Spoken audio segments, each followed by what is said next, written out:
कृष्णाय वासुदेवाय हरे परमात्मने प्रणतः क्लेशनाशाय गोविंदाय नमो नमः। जय श्री कृष्ण। इंद्रियाणि मनोबुद्धि स्याधिष्ठानमुच्यते एतैर्विमोहयत्येष ज्ञानमावृत्य देहिनम्।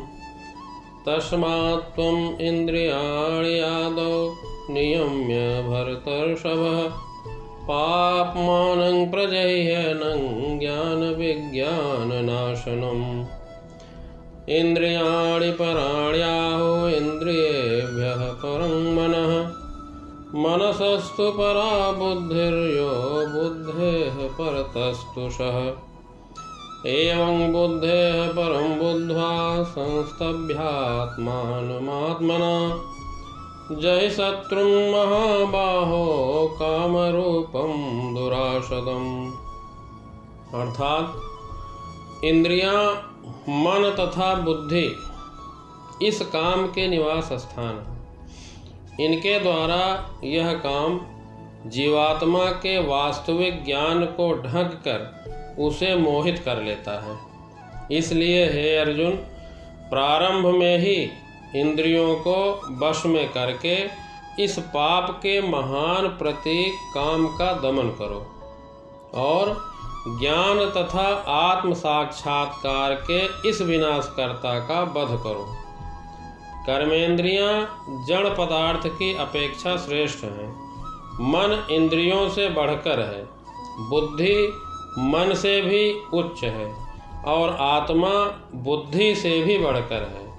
इस प्रकार हे अर्जुन, अपने आप को भौतिक इंद्रियों, मन तथा बुद्धि से परे जानकर और मन को सावधान करके आध्यात्मिक शक्ति द्वारा इस काम रूपी दुर्जेय शत्रु को जीतो।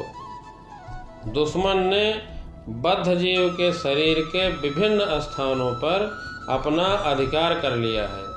अतः श्री भगवान उन स्थानों को दिखा रहे हैं जिससे कि दुश्मन को जीतने वाला यह जान ले कि दुश्मन कहाँ पर है। मन जो है वह सभी इंद्रियों का केंद्र बिंदु है।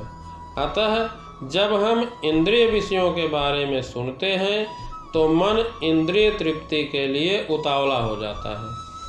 इस प्रकार मन तथा इंद्रियां काम की शरण स्थली बन जाते हैं। बुद्धि जो है वह आत्मा की निकट पड़ोसन है। काममय बुद्धि से आत्मा प्रभावित होता है, जिससे उसमें अहंकार उत्पन्न होता है और वह पदार्थ से तथा इस प्रकार मन तथा इंद्रियों से अपना तादात्म्य कर लेता है। आत्मा को भौतिक इंद्रियों का भोग करने की लत पड़ जाती है, जिसे वह वास्तविक सुख मान बैठता है। जो मनुष्य इस त्रिधातु निर्मित शरीर को आत्म स्वरूप मान बैठता है, जो देह के विकारों को स्वजन समझता है, जो जन्मभूमि को पूज्य मानता है और जो तीर्थ स्थलों की यात्रा दिव्य ज्ञान वाले पुरुष से भेंट करने के लिए नहीं अपितु स्नान करने के लिए करता है, उसे बैल के समान समझना चाहिए। श्री भगवान अर्जुन को शुरू से ही इंद्रिय संयम का उपदेश दिया, जिससे अर्जुन सबसे बड़े पापी का दमन कर सके। ज्ञान का अर्थ होता है आत्म तथा अनात्म के भेद का ज्ञान। मतलब यह ज्ञान कि आत्मा शरीर नहीं है। आत्मा तथा परमात्मा का ज्ञान अत्यंत रहस्यमय है, किंतु जब भगवान द्वारा इसके अनेक पक्षों की विवेचना की जाती है तो ऐसा ज्ञान समझा जा सकता है। जीव भगवान के भिन्न अंश हैं, अतः यह जीव भगवान की सेवा के लिए है। अतः हर मनुष्य को जीवन के प्रारंभ से ही इसे सीखना चाहिए। काम ईश्वर प्रेम का विकृत प्रतिबिंब है और प्रत्येक जीव के लिए स्वाभाविक है। एक बार ईश्वर प्रेम के काम रूप में विकृत हो जाने पर इसके मौलिक स्वरूप को पुनः प्राप्त कर पाना मुश्किल हो जाता है। फिर भी ईश्वर भक्त इतना शक्तिशाली होता है कि विलंब से शुरू करने वाला भी भक्ति के विधि विधानों का पालन करके ईश्वर प्रेमी बन सकता है।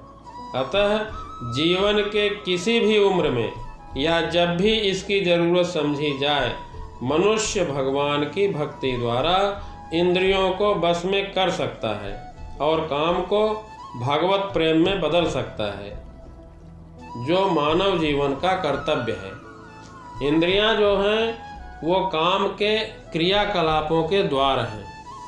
काम का निवास शरीर में है, किंतु उसे इंद्रिय रूपी झरोखे प्राप्त हैं। अतः इंद्रियां शरीर से श्रेष्ठ हैं। भक्ति से आत्मा भगवान के साथ सीधा संबंध स्थापित करता है। अतः यहाँ बताया गया शारीरिक कार्यों की श्रेष्ठता परमात्मा में आकर समाप्त हो जाती है। शारीरिक कर्म का अर्थ होता है इंद्रियों के कार्य, और इन इंद्रियों के अवरोध का अर्थ होता है सारे शारीरिक कर्मों का अवरोध। लेकिन चूंकि मन सक्रिय रहता है, अतः शरीर के मौन तथा स्थिर रहने पर भी मन कार्य करता रहता है। जैसे स्वप्न के समय मन कार्यशील रहता है, किंतु मन के ऊपर भी बुद्धि की संकल्प शक्ति होती है और बुद्धि के भी ऊपर स्वयं आत्मा है। अतः यदि आत्मा प्रत्यक्ष रूप में परमात्मा में रत रहे तो अन्य सारे यथा बुद्धि, मन तथा इंद्रियां स्वतः रत हो जाएंगी। अतः यदि मन भगवान के सेवा में निरंतर लगा है तो इंद्रियों को अन्य जगह रत होने की संभावना नहीं रहती। अतः सारी समस्या का हल यह है कि आत्मा के स्वरूप को समझा जाए। हर मनुष्य को चाहिए कि बुद्धि के द्वारा आत्मा की स्वाभाविक स्थिति को ढूंढे और फिर मन को निरंतर ईश्वर में लगाए रहे। इससे सारी समस्या हल हो जाती है। वस्तुतः नवदीक्षित को इंद्रिय विषयों से दूर रहने की सलाह दी जाती है, किंतु इसके साथ साथ मनुष्य को अपनी बुद्धि का उपयोग करके मन को सशक्त बनाना होता है। यदि कोई अपने मन को ईश्वर के शरणागत होकर ईश्वर भक्ति में लगाता है तो मन स्वतः सशक्त हो जाता है। यद्यपि इंद्रियां सर्प के समान अत्यंत बलिष्ठ होती हैं, किंतु भक्ति करने पर वे दंत विहीन सांपों के समान अशक्त हो जाएंगी। यद्यपि आत्मा बुद्धि तथा मन इंद्रियों का भी स्वामी है, तो भी जब तक इसे ईश्वर भक्ति द्वारा सुदृढ़ नहीं कर लिया जाता, तब तक चलायमान मन के द्वारा नीचे गिरने की संभावना बनी रहती है। भौतिक जीवन में मनुष्य काम तथा प्रकृति पर प्रभुत्व पाने की इच्छा से प्रभावित होता है। प्रभुत्व तथा इंद्रिय तृप्ति की इच्छाएं बद्ध जीव की परम शत्रु हैं, किंतु ईश्वर भक्ति से मनुष्य इंद्रियों, मन तथा बुद्धि पर नियंत्रण रख सकता है। इसके लिए मनुष्य को सहसा अपने नियत कर्मों को बंद करने की आवश्यकता नहीं है, अपितु धीरे धीरे ईश्वर भक्ति विकसित करके भौतिक इंद्रियों तथा मन से प्रभावित हुए बिना अपने शुद्ध स्वरूप के प्रति स्थिर बुद्धि से दिव्य स्थिति को प्राप्त हुआ जा सकता है। जय श्री कृष्ण।